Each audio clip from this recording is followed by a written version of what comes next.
রাজবাড়ী জেলা দৌলতদিয়া ঘাট 11 ঘন্টা ফেরি চলাচল বন্ধ থাকার কারণে দৌলতদিয়া ঘাটে যানজট তৈরি হয়েছে। ফেরি চলাচল 9টা থেকে স্বাভাবিক রয়েছে। আমি শেখ মোহাম্মদ বিল্লাল হোসেন, অনলাইন নিউজ বাংলা, দৌলতদিয়া ঘাট থেকে। কারণে ফেরি চলাচল বন্ধ রয়েছে, আমি সেই বিষয় নিয়ে আপনাদের সাথে দেখাবো।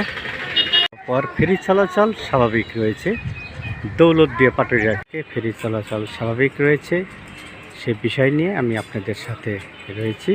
শেখ মোহাম্মদ বিল্লাল হোসেন, অনলাইন নিউজ ধরে কারণে 9 ঘন্টা ফেরি চলাচল বন্ধ রয়েছে। সকাল 9টা থেকে ফেরি চলাচল স্বাভাবিক।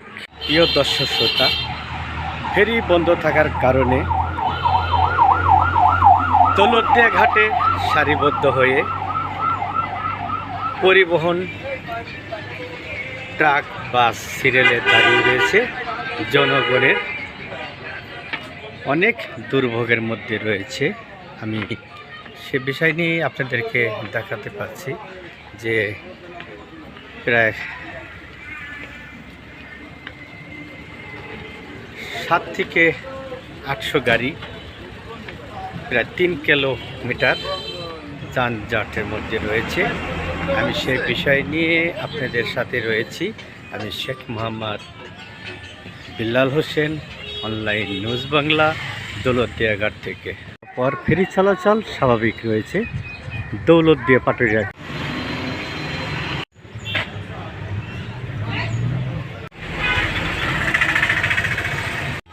জ্যাম রয়েছে শুধু ঘন কুয়াশার কারণে। আমি সে বিষয় নিয়ে আপনাদেরকে দেখাতে পারছি যে ঘন কুয়াশা থাকার কারণে ফেরি বন্ধ রয়েছে। কারণে ফেরি চলাচল বন্ধ রয়েছে, আমি সেই বিষয় নিয়ে আপনাদের সাথে দেখাবো।